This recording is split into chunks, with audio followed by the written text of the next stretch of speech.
ang mga kwento ng pag-ibig, kwento ng buhay at kwento ng pag-asa dito sa Barangay Love Stories. Love Stories.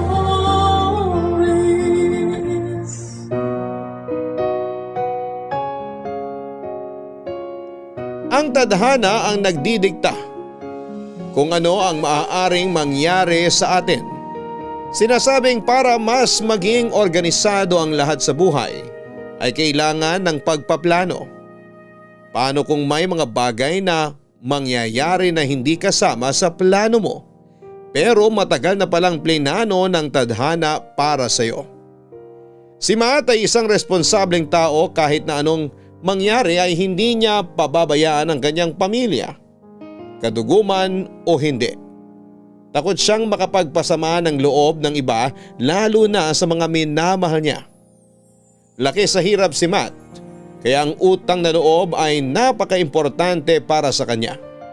Pero ano kaya ang gagawin niya kapag naipit siya sa pagitan ng pagmamahal at ng utang na loob?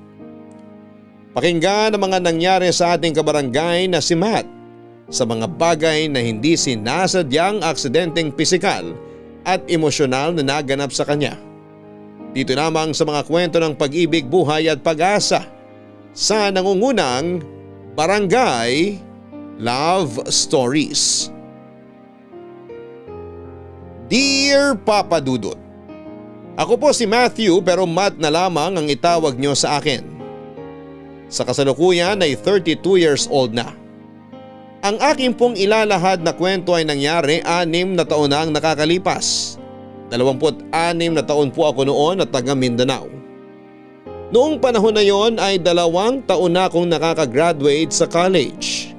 Medyo nahirapan po ako makahanap ng trabaho, kaya tumutulong ako kina tatay at nanay sa paggawa ng mga basket.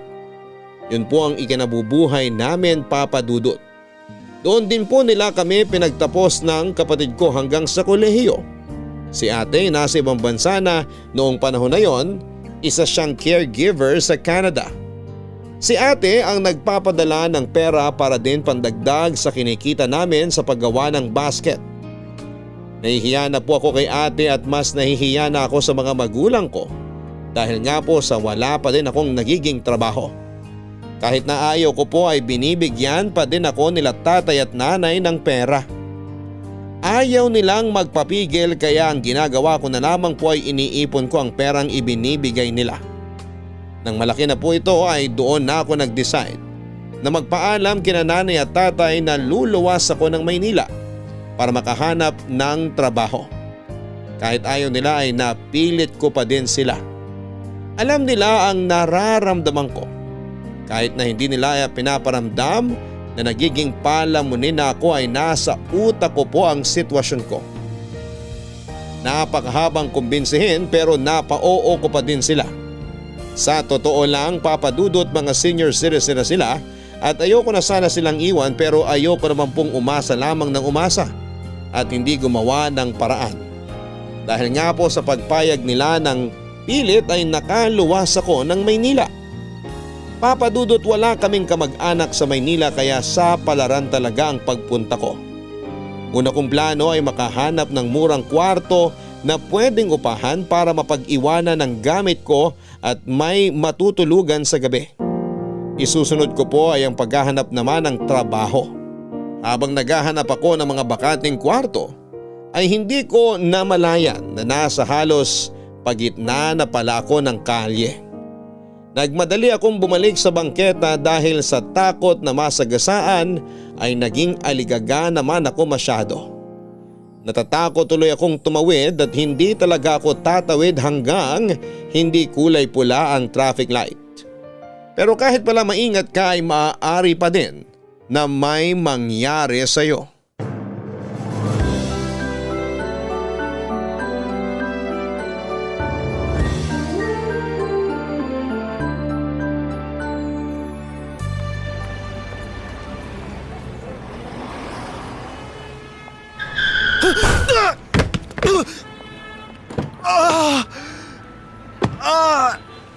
Iho, sorry. Halika, tulungan kita. Aray! Sandali po! Masakit po yung bewang ko. Ha? Kaya mo bang tumayo? Hindi ko po alam. Masakit po talaga eh. Sorry talaga. Hindi ko sinasadya. Okay lang po. Ipwesto nyo na lang po ako dun sa gilid tapos pwede na po kayong umalis. Ay hindi. Dadaling kita sa ospital. Mahirap na. Baka kung ano pa nadali sa'yo. Huwag na po. Nakakahiya naman po. Ikaw ang nasaktan. Ikaw pa ang nahihiya. Ayos lang po ako. Hindi. Hindi ako matatahimik kung hindi ko malalaman kung ano nangyari sa bewang mo. Ayos lang po ba? Abay oo naman. Siyempre ayos lang. Iho, ako may kasalanan. Hindi ko rin po nakita yung pagdating nyo eh. Nakatingin po kasi ako dun sa stoplight. Hinihintay ko po na maging pula. Kaya nga, stop na dapat ako. Pero hindi naman ako nakatingin sa ilaw, kaya nagdire-diretso ako. Nahagip tuloy kita. Nakakahiya naman po itong nangyari sa akin. Bakit nakakahiya? Hindi mo naman kasalanan. Salamat po at di nyo ako iniwan. Hindi ko pwedeng takbuhan ang responsibilidad ko. Kaya mo naman tumayo. Tingin ko po medyo kaya ko po. Masakit pa pero parang kaya ko na po. Oo, pero huwag mong pilitin kung masakit ha. Tatawag na lang tayo ng ambulansya. Naku, wag na po. Ang laking abala kung tatawag pa kayo ng ambulansya. Sabihin mo lang kung kaya mo nang tumayo. Pasensya na po pero pwede po ba ako magpaalalay patayo? Oo naman, halika na. Kaya ba? Huwag muna kung hindi. Salamat po. Kaya ko po.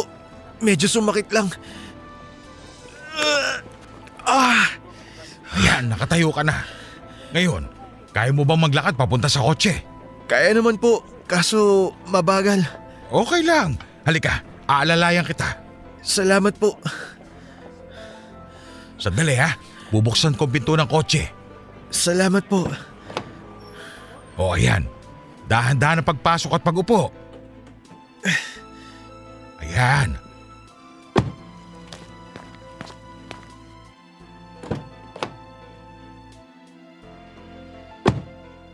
Ayos na ba ang posisyon mo? Opo, ayos naman po. Teka, isusuot ko tong seatbelt sa'yo. Ayan. Salamat po. Oh, alis na tayo. Babagalan ko lang para hindi ka matagtag. Sige po. Salamat po uli. Nakakahiya po talaga. Hindi na naman po niyo ako kailangan dalhin sa ospital sa totoo lang. Umaayos naman na po yung pakiramdam ko. Iho, huwag ka nang makulit. May malapit na ospital dito. Siguradong ayos ka lang sa posisyon mo. Wala bang masakit? Yung balakang ko lang po. Nako, baka mapano ka na niyan. Pasensya na uli.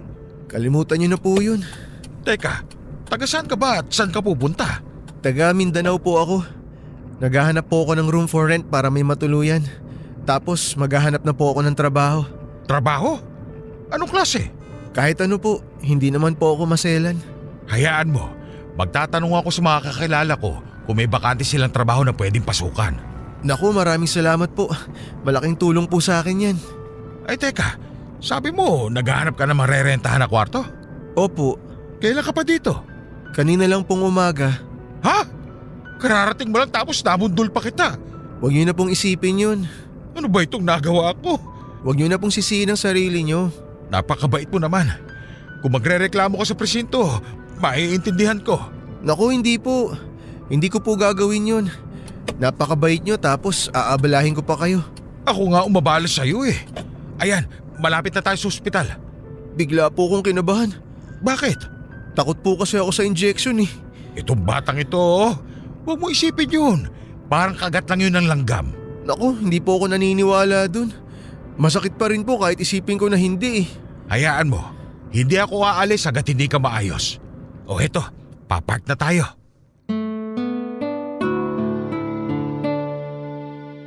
Papa Dudut, napakabait ni Mang Norming. Hindi niya ako iniwanan hanggang hindi naaayos ang lahat. Napakarami na naming napag-usapan pero doon pa lamang kami nagkakilala. Siya pala si Mang Norming. 68 years old siya noon, may negosyo siyang tindahan ng bigas na siya ang nagpapatakbo. Dalawa lamang sila ng apo niya na magkasama pero noong panahon na yon ay wala daw ang apo niya. na nakadestino sa isang probinsya bilang intern na nursing student. 24 years old na daw ito at Macy ang pangalan. Ang mga magulang ay nasa ibang bansa bilang mga nurse din. Matagal nang nasa ibang bansa ang nanay at manugang ni Mang Norbing. 5 taon pa lang ang apo niyang si Macy nang makapagtrabaho doon ang mga magulang niya. Kaya halos buong buhay ni Macy ay si Mang Norbing ang kasama niya. Sinabi ni Mang Norbing sa akin kung gaano niya kamahal at kung gaano niya protektahan si Macy. Dahil medyo natagalan kami sa ospital kaya halos lahat na ata ng ginawang pagtatanggol at pagpoprotekta niya kay Macy ay naikwento niya sa akin ni Mang Norbing. Wala siyang bukang bibig kundi si Macy kaya alam na alam ko na kung gaano niya kamahal at kung paano niya proteksyonan ang apo niya. Matt, pasensya ka na at maraming tao sa drugstore. Ayos lang po, nakapagpahinga naman po ako dito sa wheelchair. Kamusta na pakiramdam mo? Ayos na po ako. Sandali, Bakit po? hindi ka pa ayos. Po? Sinabi ng doktor na baka mahirapan kang gumalaw ng 1 linggo o baka umabot ng buwan. Depende daw. Kaya wag mo daw pwersahin dahil baka lumala. Po? Ano pong kailangan kong gawin? Kailangan mo lang daw ipahinga. Mag-bedrest ka lang, huwag piliting lumakad. Pwede ka daw tumayo ng mabilis mula sa kama para lumipat sa wheelchair. Pero wala pa po akong matutuluyan. Huwag mo nang alalahanin yun. Ano pong ibig niyo sabihin na huwag ko nang alalahanin? Doon ka na muna magpalipas sa bahay hanggat hindi ka pa nagiging maayos. Isa pa, kailangan mong bumalik dito makalipas ng 2 linggo. Kailangan kita samahan dahil ako ang gagastos. Po? O huwag ka na mag-isip, huwag kang mag-alala. Inayos ko na ang lahat. Tsaka may wheelchair sa bahay. Ginagamit ko yung pag sumusumpong ang rayuma ko. Pero… Anong pero? Basta sumunod ka na lang sa akin. Total, ako naman na may kasalanan. Sige po, pero sa isa pong kondisyon. Ano yon? Pwede po bang wag niyo nang sisihin ang sarili niyo? Itong batang ito talaga oh. O siya, kung yan ang makakapagpagaling sa'yo ng mabilis. Salamat po. Kulang pa ang gagawin ko para makabawi sa'yo. Ayan na naman po kayo. Ay, oo nga pala. Tara na nga. Isasakay na muna kita sa kotse, tapos isusoli ko tong wheelchair. Tapos tuloy na tayo sa bahay. Salamat po ulit sa pagpapatuloy niyo sa akin sa bahay niyo. Siya nga pala, ang kwarto kasi nasa itaas. Siguradong hindi mo kakayaning umakyat, kaya dun ka sa kwarto sa ibaba. Pero nakabukod yun sa bahay. Huwag ka mag-alala, nasa isang bakuran lang yon. Dati ko kasing imbakan yun ng mga bigas. Pero nilipat ko na nung makakita ako ng pwesto sa palengke. Doon ko na inimbak at may tao na lang ako na nagbabantay. Kaya yung nabakanting kwarto sa kabilang bahay, ginawa kong kwarto. Para pag may mga dadalaw, may mapopwestuhan sila. Ikaw pala ang unang gagamit ng kwarto. Naku, nakakahiya naman po pala. Ayan ka na naman sa hiya eh. Kung ikaw may kondisyon, ako din meron. Gusto kong huwag ka nang mahihiya sa akin. Okay, sige po. Good. Oh, ayan na yung kotse. Sandali, buksan ko lang yung pinto ng kotse ha.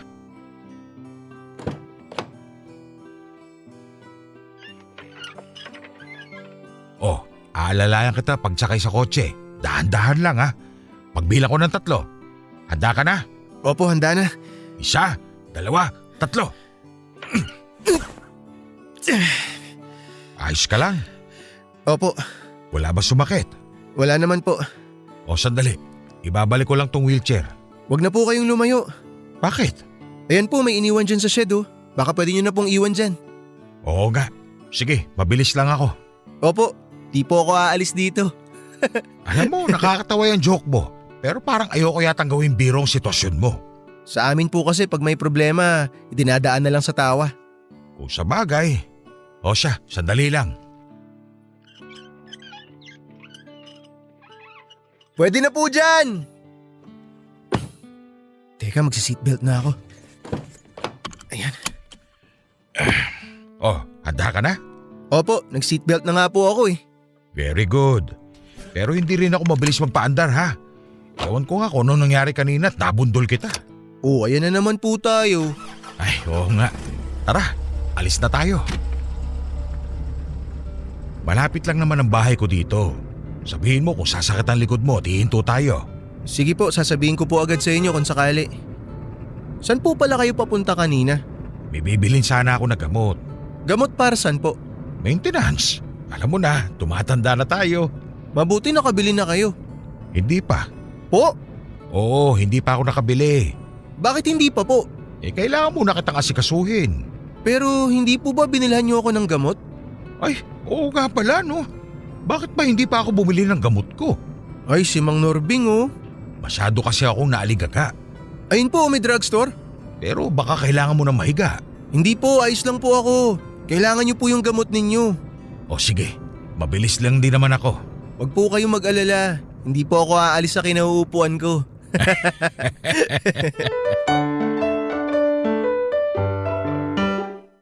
Papadudot malaki ang bakura nila, Mang Norbing.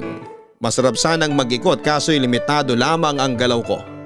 Pero mas maganda yung kwartong sinasabi ni Mang Norbing, malaki at may sariling banyo. Kung hindi lang po talaga nakakahiya ay tatanungin ko na sana siya kung pwede na doon na ako mangupahan. Kaso'y ayokong abusuhin ang kabaitan ni Mang Norbing. Kaya ayon, tinulungan niya ako hanggang sa makahiga ng maayos. Iniwan niya akong sandali at nang bumalik ay may dalang tanghalian. Nagdala siya ng marami para masamahan niya ako doon sa pagkain. Para akong yung mayayaman na napapanood ko sa pelikulang may breakfast in bed. Yun nga lang ay lunch na yung sa akin. Nakipagkwentuhan pa munang sandali si Mang Norbing at saka bumalik sa bahay niya. At sa kaliwang bahagi ng kama na hinihigaan ko ay katabi ang bintana na may salamin na katapat ng bahay ni Mang Norbing. Nang itinaas ni Mang Norbing ang kurtina sa bahay niya mula sa kama ko ay tanaw ko ang sala ng kanilang bahay. Sinabi ni Mang Norbing na buksan ko lang daw ang bintana ko at sumigaw sa kanya kung may kailangan ako. Madali lang naman daw buksan ang bintana. Sa side table ng kama ay nilagay niya ang bote ng tubig, baso at mga gamot na kailangan ko. Nilista niya din sa isang papel ang schedule ng pag-inom ko ng gamot. Sa kanya ito ay dinikit sa paanan ng lampshade na nasa ibabaw ng mesa. Umalis sandali si Mang Norbing at sa pagbabalik niya ay may mga dala na itong prutas at biskwit. Naglagay din siya ng termos dahil bumili din siya ng mga kape at juice. Masyado akong alaga sa bahay ni Mang Norbing, Papadudot, pero may hindi pa ako nagagawa na siguro ay hindi ko na lamang gagawin. Papadudot, kahit na para kong hari na alagang-alaga ay may bumabagabag pa din sa kalooban ko. Hindi ang tungkol sa kalagayan ko kundi ang tungkol sa mga magulang ko. Sinabi ko sa sarili ko na hindi ko na lamang ipapaalam sa kanilang nangyari sa akin dahil siguradong mag-aalala sila, Papadudot. Ayokong mag-alala sila dahil unang-una ay napakalayo namin sa isa't isa. Alam ko pong mali pero ayokong sa kanila naman may mangyari kung sakaling malalaman nila ang kalagayan ko. Total, sabi naman ng doktor ay magpahinga lamang ako at magiging maayos na uli ang lahat. Hindi na lamang ako magiging matigas ang ulo at talagang ipapahinga ko ang bawat sandali para lamang mas bumilis pa ang aking paggaling. Dahil nga po sa pag-aalaga ni Mang Norbing ay hindi ako napapagod na magpasalamat sa kanya habang siya ay pagod na nang kakasaway sa akin sa pagpapasalamat. Kinabukasan ay may ibinigay sa akin si Mang Norbing. Matt? Tuloy po kayo, Mang Norbing. Gising ka na ba o nagising kita? Gising na po, kanina pa. Bakit? Hindi ka ba nakatulog? Nakatulog po. Ang sarap nga po ng tulog ko eh. Mabuti. Sandali lang sa almusal ha. Niluluto pa ni Idang. Eto, dinalan muna kita ng kape. Magkape na muna tayo. May kape naman po dito. Hindi na mainit yung nasa termos. Kaya nga papalitan ko na din. Sino nga po pala si Idang? Yung nakatira dyan sa katapat na bahay. Ano niyo po siya? Naku, wala. Kapitbahay ko lang. Weh, yung totoo po. O siya, mapilit ka na lang din. Si Idang may gusto sa akin pero hindi ko siya gusto. Bakit po di niyo siya gusto? Masyado siyang matanda para sa akin. Matanda para sa inyo? Oo, Hindi ko tipo'y matatanda. Bakit po, ilang taon na po ba si Aling Idang? Baliktaran. Baliktaran? 69. 69? Oo, Kayo po, ilang taon na po kayo? 68. Oh, isang taon lang naman po pala ang tandaan niyo sa kanya eh. Kahit na, matanda pa din siya sa akin. Cradle snatcher siya. Uy, biro lang yun ha. Huwag mo sabihin kay Idang at baka hindi na ako tulungan. Eh ano niyo nga po si Aling Idang? Matalik kong kaibigan. Bata pa, magkaibigan na kami. Bakit po hindi naging kayo? Hoy, tigilan mo na nga yan at baka madinig tayo ni Idang. Bakit nga po hindi naging kayo? Gusto mo bang sugurin ako ni Sisko? Sino po si Mang Sisko? Asawa niya. Shh! Huwag kang maingay at baka madinig tayo. Nuknukan ng chismosa yung si Idang. Kaya sigurado magtatanong yun kung ano pinagtatawanan natin. Nako, gusto ko pong makilala si Aling Idang. Gusto mo bang sugurin ka ni Sisko? Uy, grabe naman po kayo, Mang Norbing. Hindi ko naman po siya liligawan. Mabuti na yung sigurado. Mahirap na at karatista yung si Sisko. Ilang taon na po ba si Mang Sisko? 89. Ha? Shh! Huwag kang maingay. Madidinig tayo. Nakakasipa pa po ba si Mang Sisko? Yan ang hindi ko alam. Tanging si Idang lang ang makakasagot niyan. Ikaw talaga. Napag-usapan na din naman natin si Idang. Bukas aalis ako. Kaya siya ang tatao dito sa bahay. May aasikasuhin lang ako dun sa mga binibenta kong bigas. Huwag kang mahihiya sa kanya. Sabihan mo siya kung may kailangan ka. Okay lang po ba kay Aling Idang? Oo, para na kaming pamilya ng mag-asawang yun. Mamaya makikilala mo siya kasi siya magdadala ng almusal natin dito. Ang dami ko na po atang naaabala. Ayan na naman yung ganyan mo eh. Sorry po ah. Nahihiya lang po talaga ako. Sabing tanggalin mo na yung hiya. Ilagay mo muna sa bag mo at ilabas mo na lang kapag kailangan mo. Okay po. Pasensya na po kayo. Siya ka pala, Ano po yan? pati ba paningin mo na apekto ng pagkakabundol ko? Kampanilya ito. Ibig ko pong sabihin, para saan po yan? Para hindi ka nasisigaw. Paano pong hindi na ako sisigaw? Patutunugin mo ng ganito. Oh, tapos madidinig na namin kaya pupunta na kami dito. Po, nakakahiya naman po. Masyado na po ata yan. Ano bang masyado? Buti nga itong malita ibinibigay ko sa'yo. Kung ipinahiram lang ni Father yung kampana ng simbahan, yun ay papagamit ko sa'yo. Si Mang Norbing talaga. O eto, dito ko ilalagay sa mesa ha. Salamat po. Papadudot masyado akong inispoiled ni Mang Norbing, lalong nadadagdagan ng hiya ko kaya mas lalong gustong gusto ko nang gumaling. Kasi habang tumatagal ay mas masyado ng maraming abala ang nagagawa ko. Papadudot tinis ko na huwag gamitin ang kampanilya. Kahit may kailangan ako ay hindi na lamang ako nagtatawag ng tutulong. Pinipilit kong magawa ng lahat mag-isa. At kung pwede namang huwag na lamang ay hindi ko na lamang ginagawa.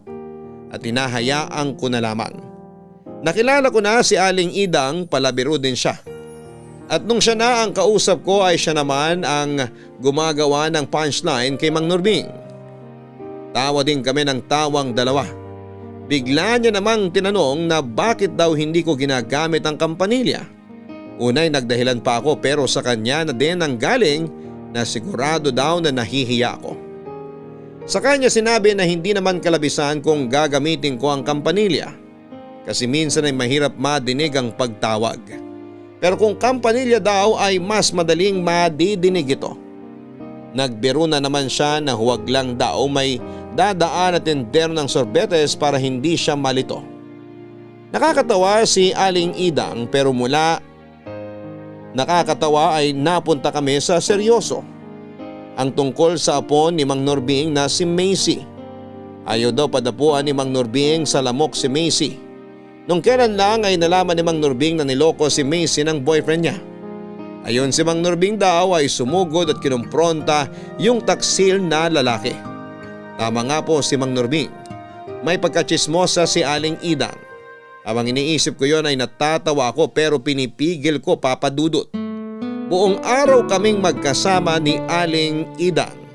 At ang dami niya na rin pong nachismis sa akin. Hanggang sa pagbalik ni Mang Norbing noong hapon na.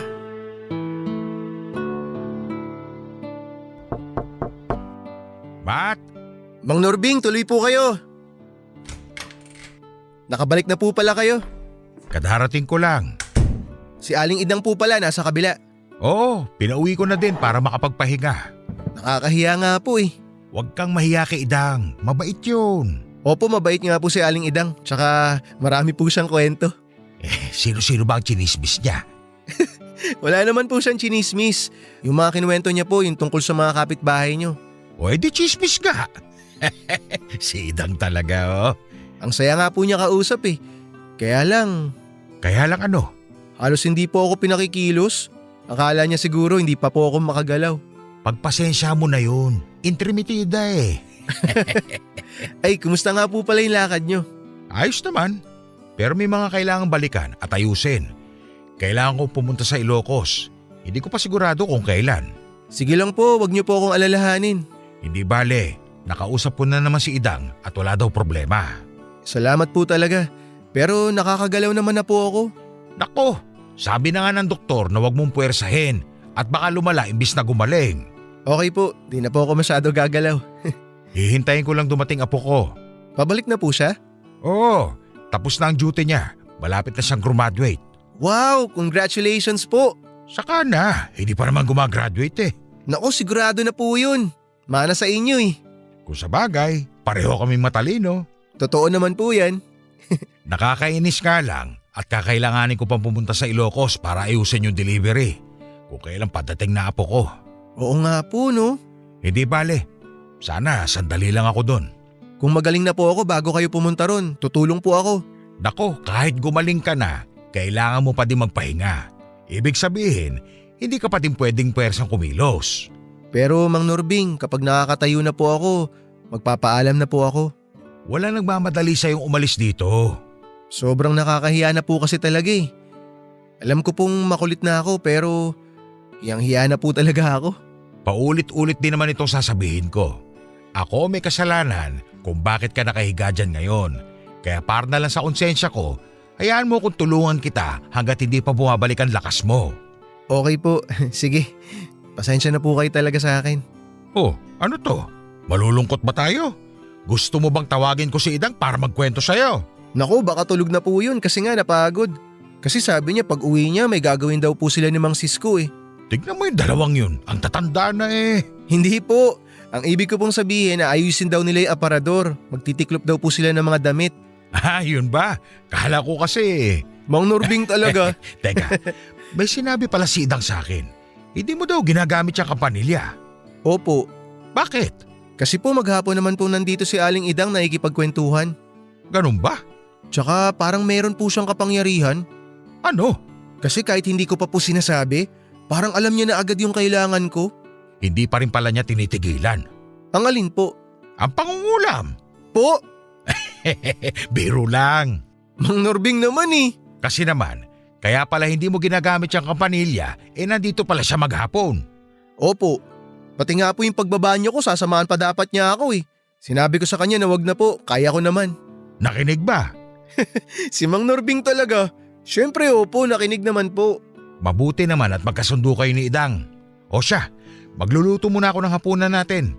Dadaling ko na lang dito. Salamat po Mang Norbing. Salamat po talaga. O sige na, mamaya mauuwi na naman tayo sa hiya. Labas na muna ako. Sige po. Kinaumagahan ay ganun pa din po ang sitwasyon, Papa Dudut. Yung sinabi ko na nakakagalaw na ako, sa totoo lang po ay hindi pa at masakit po kapag napupwersa ko. Nahihiya na lang po talaga ako sa sobrang bait ni Mang Norbing. Hindi ko po alam kung papaano ibabalik sa kanya ang mga magagandang nagawa niya. Totoo naman po na kung hindi dahil sa kanya ay wala ako sa sitwasyon kong yon, Papa Dudut. Pero aksidente naman po yon, alam ko pong hindi niya gusto ang nangyari. Masakit pa po talaga pero sa harap ni Mang Norbing ay tiniis ko para hindi lang niya mahalata. Pati po kapag nandoon si Aling Idang, hindi ko din po pinapahalata para hindi niya maikwento kay Mang Norbing. Bukod pa po sa abala ay gumagastos pa po si Mang Norbing sa pagtigil ko doon. Dagdag pa po ako sa budget niya imbes na para sa sarili na lamang niya ang gastos niya. Papadudot mula sa aksidente ay may nangyari pang aksidente. Ewan nga po kung aksidenteng matatawag yon o dahil na sa katigasan ng ulo ko. Gusto ko pong lumipat mula sa kama papunta sa wheelchair. Ayaw ko din pong mang-istorbo at gusto ko ding subukan kung kaya ko na. Kaso'y nawalan po ako ng balanse at nahulog sa kama. Sobrang sakit po noon, Papa Dudut. Pinilit kong tiisin pero lalong kumikirot kaya napaiyak na ako. Hindi ko na po kinayang hawakan ng kampanilya dahil hindi na po ako makagalaw, Papa Dudut. Papa Dudut, hindi po maganda ang pagkakabagsak ko. Dahil ang likod ko na napuruhan ng pagabundol sa akin ng kotse ay ang mismong unang bumagsak sa semento. Hindi na din po ako makasigaw dahil sa sobrang sakit.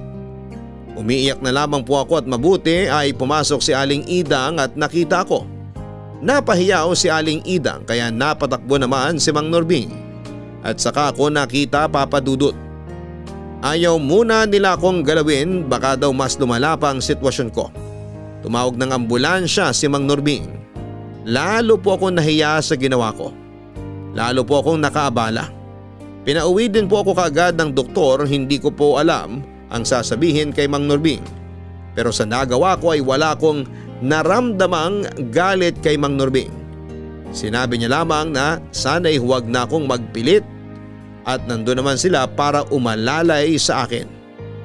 Humingi ako ng tawad. Inintindi ni Mang Norbing ang hiya ko kaya pinapanatag niya na lamang ang kalooban ko. Kinabukasan ay kinausap ako ni Mang Norbing. Kailangan daw niyang umalis at asikasuhin ang sakahan dahil nagkakagulo na sa delivery. Doon ko nalaman na may sarili palang taniman ng palay si Mang Norbing sa probinsya. Ang mga naaani ay siya namang binibenta niya dito sa pwesto niya sa Maynila. Sinabi niya sa akin na pupunta-puntahan ako ni Aling Idang.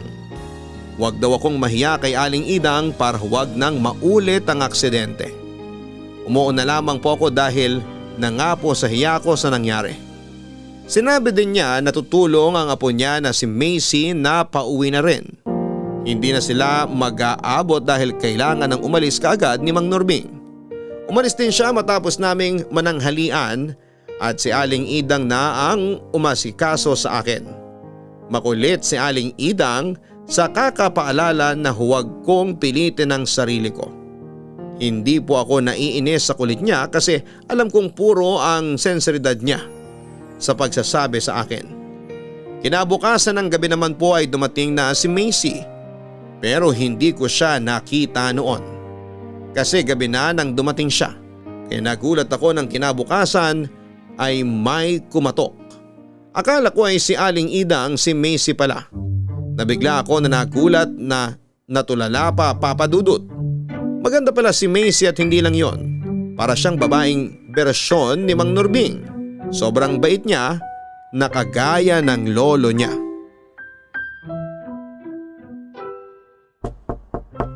Tuloy po, Aling Idang! Ako ito. Ay, sino po kayo? Mukha ba kaming magkasing edad ni Nanay Idang? Po? Hindi naman po. O pues, wag mo na akong ipo. Ako si Macy. Ah, ikaw yung apo ni Mang Norbing. Ako nga. Pasensya ka na ah. Saan? Sa pangaabala ko sa lolo mo. Ano bang abala? Hindi ka abala. Nahihiya kasi ako eh. Tama nga si Lolo. Ha? Bakit? Anong sabi niya? Tama si Lolo na sasabihin mo na naman na nahihiya ka. Napag-usapan nyo na daw yung hiya-hiya na yan, 'di ba? Oo nga, hindi ko lang talaga mapigilan minsan. Pasensya ka na. Kumusta ka? Mabuti naman.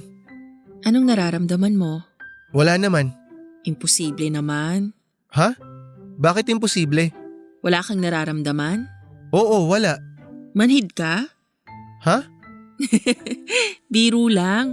Kasi naman imposibleng wala kang nararamdaman kahit ano. Kinakabahan.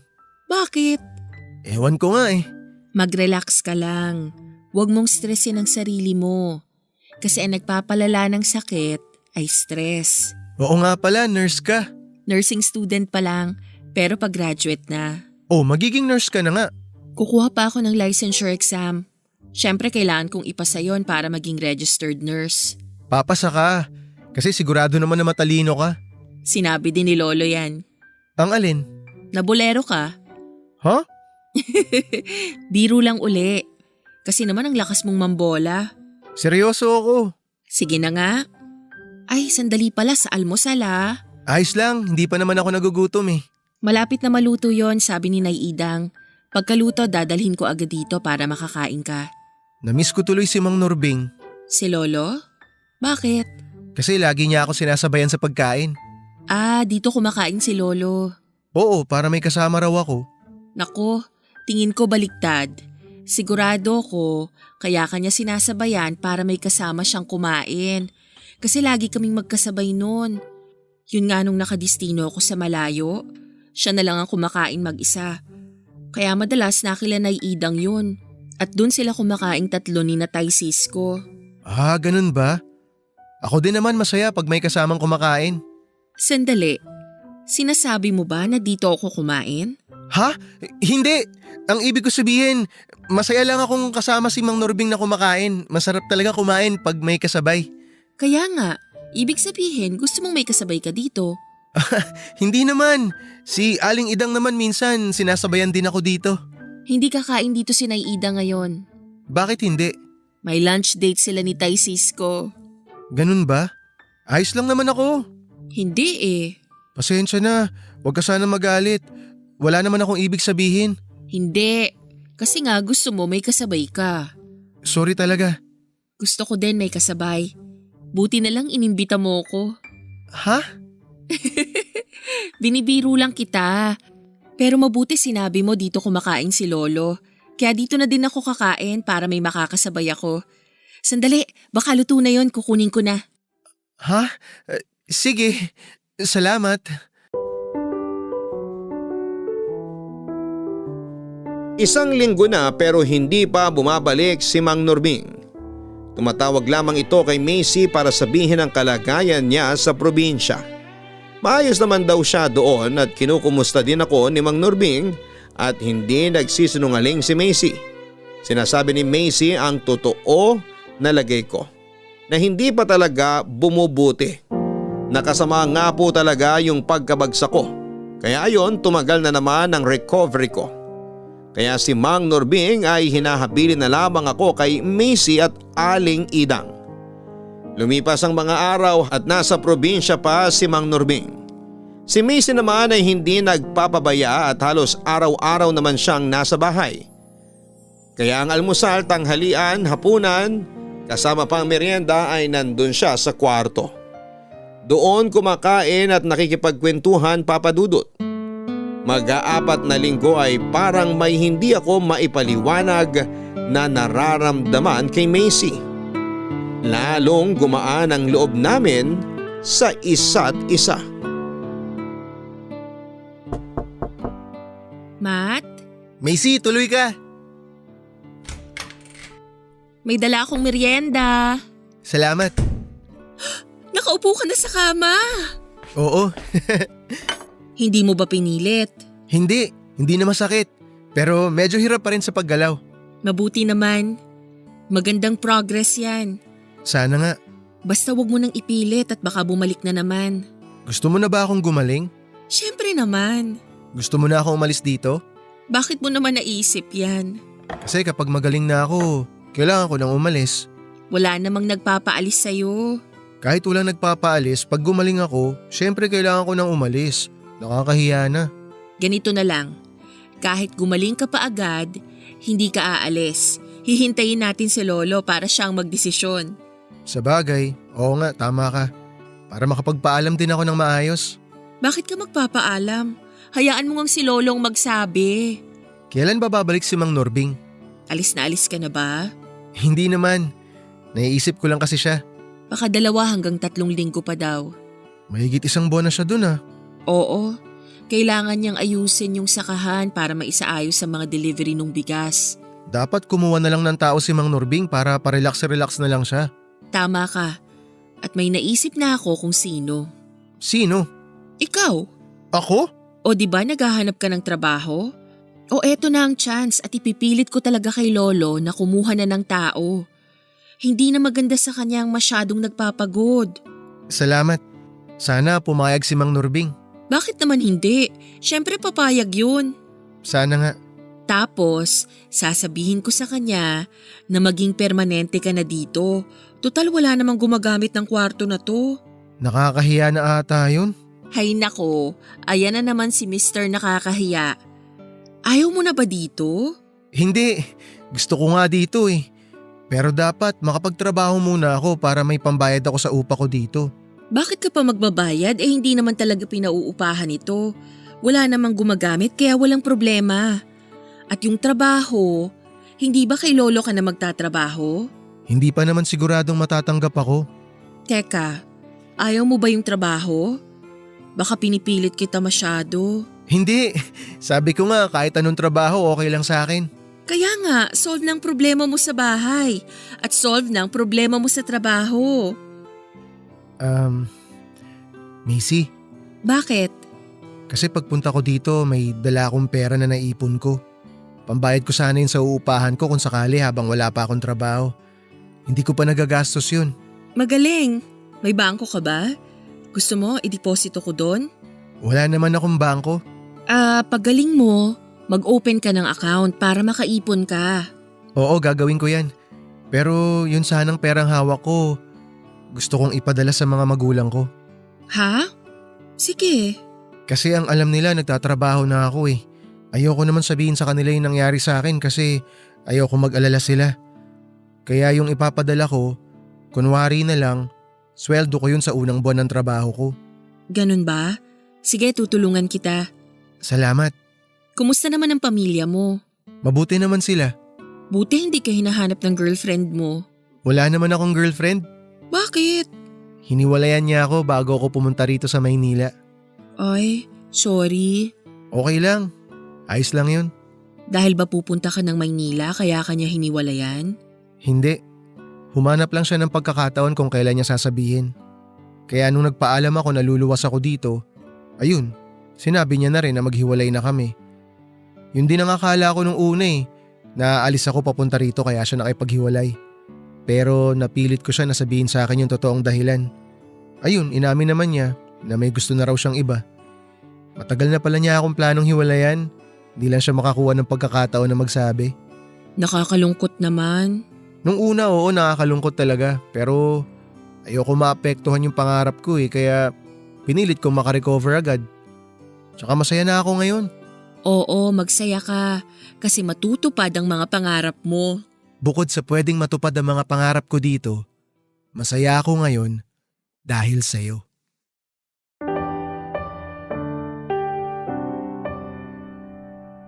Papa Dudut, ewan kung bakit ko nasabi yon. Hindi ko na napigilan eh.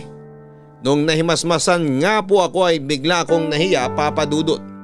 Pero nagulat ako nang sabihin din ni Macy na nahuhulog na din daw ang damdamin niya sa akin. Papa Dudut, hindi ko maipaliwanag kung anong klaseng saya ang nararamdaman ko noon. Ewan Papa Dudut, magkahalo po atang takot at pagkabigla. Kaya nasabi ko na hindi pwedeng maging kami. Nagulat si Macy sa sinabi ko. Alam niya ay dahil mahal ko pa din ang ex-girlfriend ko. Ang hindi alam ni Macy ay natatakot ako na baka kung anong isipin ni Mang Nurbing. Matapos ang lahat ng kabutihang ginawa niya ay susuklian ko lamang ng panliligaw sa apo niya. Alam kong maling pigilan ng damdamin pero kailangang magsakripisyo, Papa Dudut, bilang respeto kay Mang Nurbing. Ganon pa man po ay hindi nagbago ang pakikitungo sa akin ni Macy. Inaalagaan pa din niya ako at sinasabayan sa pagkain. Kaya lalo po akong nahuhulog sa kanya. Napakabait niya at ang pagiging mabait din ang pumipigil sa akin na ituloy ang nararamdaman ko. Ang hirap, Papa Dudut. Gusto ko nang makalakad para makalis na ako sa bahay nila Mang Nurbing. Habang tumatagal ay lalo akong nahuhulog kay Macy at habang tumatagal ay nahihirapan ako dahil sa halo-halong pakiramdam. Pero ang nangingibabaw ay ang iisipin at mararamdaman ni Mang Nurbing kung sakaling liligawan ko si Macy. Kung hindi man ako makalakad kaagad, ay sana na lamang po ay bumalik na si Mang Nurbing para siya na lamang ang nakakausap ko at hindi na si Macy. Hindi patas ang nararamdaman ko para kay Macy pero yun siguro ang mas mabuti. Kaya ko naman naiisip ang tungkol sa nararamdaman ni Mang Nurbing ay dahil din sa kwento ni Aling Idang tungkol sa dating manliligaw ni Macy. Pero Papa Dudut, paano ko iiwasan ang isang bagay kung isang hakbang na lamang lagi ang layo sa akin ang dahilan ng pag-iwas ko?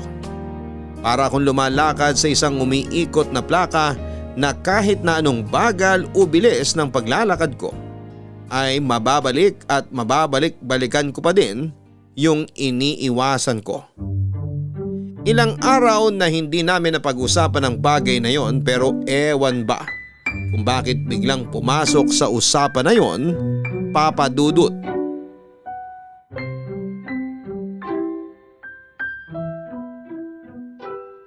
Gusto mo ba ng kanin? Hindi na, busog na ako. Diretso ng pagkakaupo mo ha.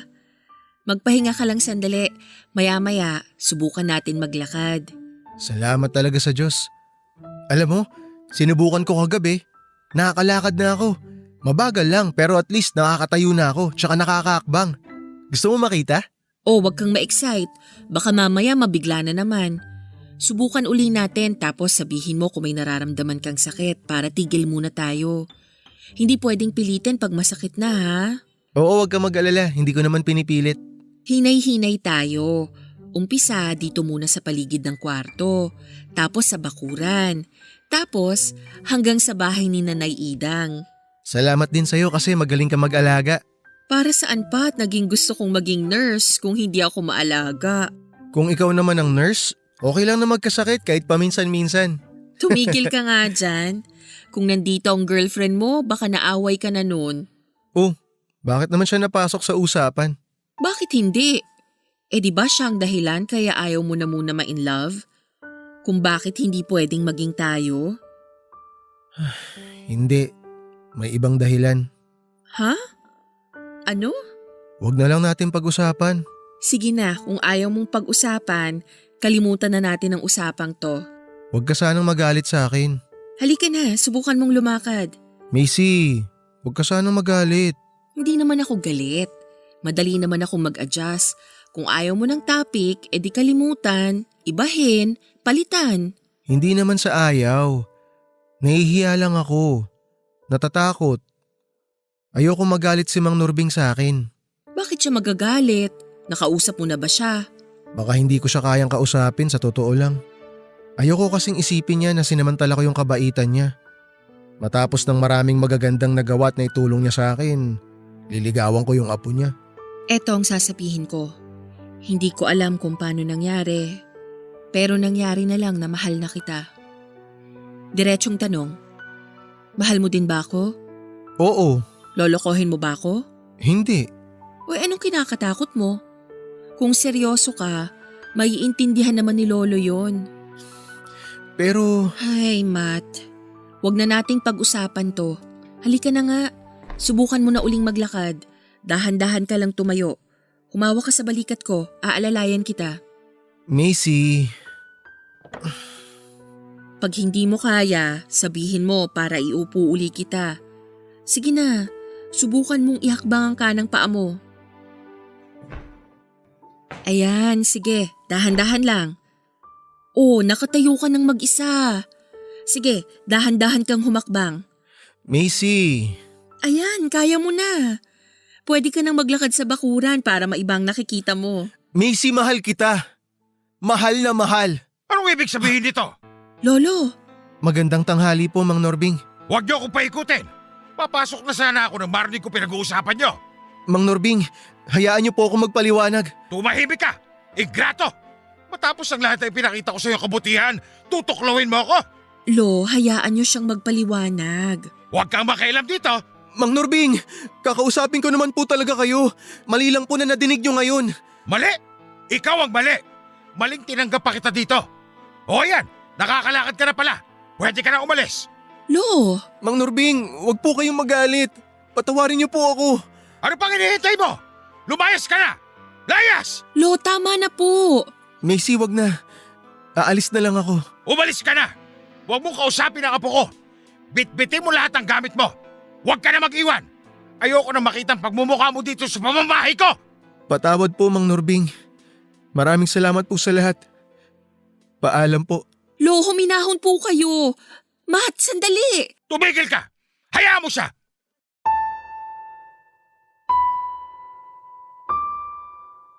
Papa Dudut, nangyari ang kinakatakutan ko. Hindi ko na ipaglaban ang pagmamahal ko kay Macy dahil sa hiya ko kay Mang Norbing. Hindi ko alam kung saan ako pupunta. Yung perang hawak ko na ipadala ko na sa mga magulang ko. Maghahapon na. Kahit hirap akong maglakad ay nagtingin-tingin ako ng pwede munang pagpalipasan ng gabi.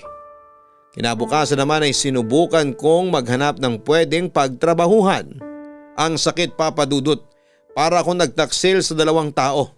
Sa tiwala ni Mang Norbing at sa pagmamahal ni Macy. Naghanap ako ng hindi mataong lugar para pwede akong tumigil muna sa lugar na yon. Hindi naman ako nagugutom, hindi din ako inaantok. Ayaw dumapo sa akin ang gutom at antok. Nababalisa ako sa nangyari at iniisip ko din ang humingi ng kapatawaran sa maglolo. Pero palalamigin ko muna ang sitwasyon. Habang balisa ako ng gabing yon ay si Macy pala ay umalis ng bahay nila nang hindi nagpapaalam kay Mang Norbing. Nang malaman ni Mang Norbing na nawawala si Macy at nakitang may dalang ilang damit, ay agad siyang lumabas para hanapin si Macy.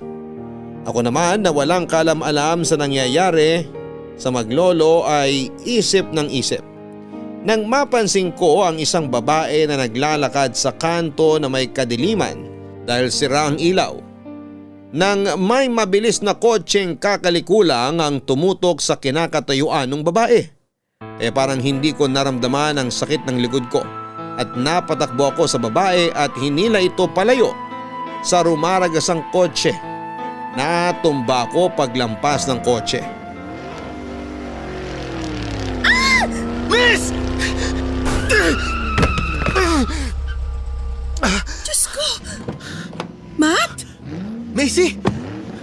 Ayos ka lang? Ayos lang kayo? Nasaktan ba? Lolo? Macy! Apo ko! Nasaktan ka ba? Ayos lang ako, Lo. Matt! Saan ka tinamaan? Hindi po ako tinamaan. Nasagi lang po ako kaya po ako natumba. Hayop siya. Hayaan niyo na po, Mang Norbing. Wala naman po nangyari sa akin. Makakatayo ka ba? Medyo sumakit lang po uli yung likod ko. Halika, tutulungan kita. Dahan-dahan. Humawa ka sa akin. Salamat po, Mang Norbing. Macy, salamat. Sige po, mauna na po ako sa inyo. Saan ka pupunta? Doon po sa kaibigan ko. Hindi! Dadaling ka muna namin sa ospital. Hindi na po. Ayos lang po ako. Huwag ka nang matigas ang ulo. Mabuti yung matignan ka na muna ng doktor. Halina kayo sa kotse. Dahan-dahan. Mang Norbing, ayos lang po talaga ako. Kaya ko na po ang sarili ko. Salamat na lang po. Matt naman. Mang Norbing, sana po patawarin niyo ako. Saka na natin pag-usapan yan. Ang importante madala ka sa ospital. Pero Matt, makinig ka na lang. Oh, dito na kayo sa likod. Anong masakit? walang masakit. Ayos lang ako. Ayan na naman nakatigasan ang ulo mo ha. Magsabi ka, Matt. Ayos lang po talaga ako. Nakakahiya na po na dadalhin niyo pa po ako sa ospital. Bakit ka mahihiya? Iba ka pa ba sa amin? Sumunod ka na lang at huwag mo ulit puwersahin ang sarili mo. Okay po. Lo, sorry po sa pag-alis ko. Umalis ka ng gabi. Ayan, munti ka na mahagip ng kotseng yon. Mabutit nandun si Matt. Lolo, galit po ba kayo sa akin? Apo kita, bakit ako magagalit sa'yo? Inuulit ko po. Humihingi po ako ng tawad sa inyo, Mang Norbing. Ako din po, Lolo. Bakit ba kayo humihingi ng tawad? Hindi ba ako may kasalanan kaya nangyari na naman ang aksidente? Wala po kayong kasalanan. Ikaw, Matt, bakit ka humihingi ng tawad? Kasi sinira ko po ang tiwala nyo. Hindi ko po sinasadyang mapamahal sa apo ninyo, Mang Norbing. Pero Huwag po kayo mag-alala. Lalayo na po ako. Patawad din, Macy. Mahal mo ba ang apo ko? Opo. Pero hindi na po ako… Bakit ka nagpapaliwanag? Bakit ka humihingi ng tawad? Kung mahal mo ang apo ko, ipaglaban mo. Alam kong may respeto ka sa akin, pero rerespetuhin ko din kung ano ang desisyon nyo. Lolo, ano pong ibig niyong sabihin? Hindi ako tumututol sa pagmamahalan nyo. Ako ngayon ang patawarin nyo sa masasakit na nasabi ko kanina. Wala po kayong dapat na ihingi ng tawad. Mahal niyo lang po talaga si Macy kaya po kayo nakapagsalita ng hindi maganda. Opo, Lolo. Mahal niyo ako kaya ipinaglaban niyo lang din ako.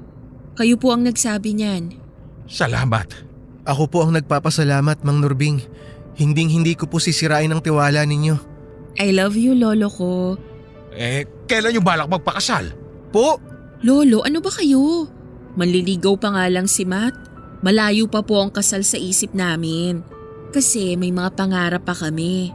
Si Matt yung makahanap ng trabaho at mataguyod ang pamilya niya.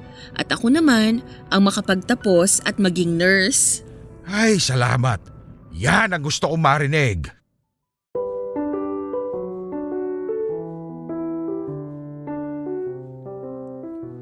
Papa Dudut, parang nawalang lahat ng sakit ng katawan ko ng gabing yon.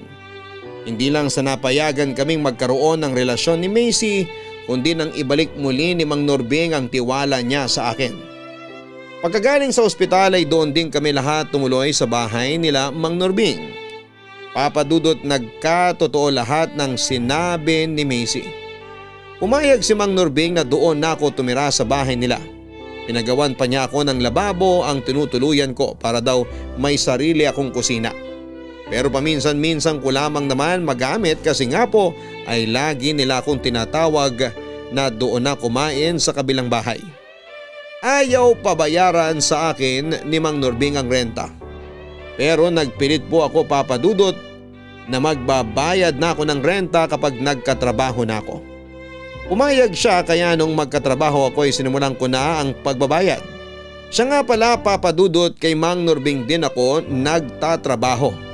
Ako po ang kinuha niya para mamahala sa mga stock sa palengke, ang pagbebenta at delivery. Kaya si Mang Nurbing nasa bahay na lamang niya at nagre-report na lamang ako, Papa Dudut. 6 na taon na ang nakalipas. Nakagraduate na si Macy at naging nurse makalipas ang 3 taon ay nagpakasal na po kami. 3 taon na kaming kasal ngayon at may isa ng anak, Papa Dudut. Dumadalaw na lamang kami tuwing weekend sa bahay ni Lolo Nurbing kasi ako na ang namamahala sa sakahan niya sa Ilocos at si Macy naman ay nag-apply ng nurse sa isang ospital doon. Kaya nandun kami kasama ang anak namin. May nag-aalaga naman sa anak namin pero hindi ko siya iniiwan. Palagi ko siyang kasama sa sakahan. Si Lolo Nurbing naman ay malakas pa at lalo siyang lumalakas kapag nakikita niya ang apo niya. Kaya lagi niyang iniintay ang weekend. Hindi na para sa akin ni Macy kundi para sa anak namin na apo na niya sa tuhod. Salamat po, Papa Dudut, sa inyong oras na ibinigay upang ilahad ang aking kwento. Ang inyong forever kapuso at kabarangay, Matt. Ang aksidente ay aksidente po. Walang sino man ang may gustong mangyari ito, kundi ang tadhana. Hindi sinasadya ni Matt at Macy ang magkagustuhan pero kahit pilitin nilang pigilan, ay pagkakataon na naguutos sa kanila na ituloy lamang ang kung anumang meron sa kanila. May mga mahal tayo sa buhay na maaaring masaktan sa mga desisyon natin. Pero tayo din naman ang magsasabi sa kanila na gawin man natin ang sariling kagustuhan ay hindi mawawala ang pagmamahal sa kanila. Maaaring sabihin ito sa pamamagitan ng pagpapaliwanag o sabihin po ito sa pamamagitan ng pagkilos. Dahil kung makikita nila na maayos naman ang iyong patutunguhan at tamang iyong naging desisyon, ay sila na mismo ang maniniwala sa iyo at sila na ang aamin na nagkamali sila. Hanggang sa muli mga kapuso, ako po ang inyong si Papa Dudut sa mga kwento ng pag-ibig, buhay at pag-asa sa Barangay Love Stories #1. Sabay-sabay nating pakinggan ang iyong kwento ng pag-ibig, buhay at pag-asa. Ipadala lang sa barangaylovestories@yahoo.com. Nagustuhan ng iyong napakinggan? Ituloy yan via live stream sa www.gmanetwork.com/radio.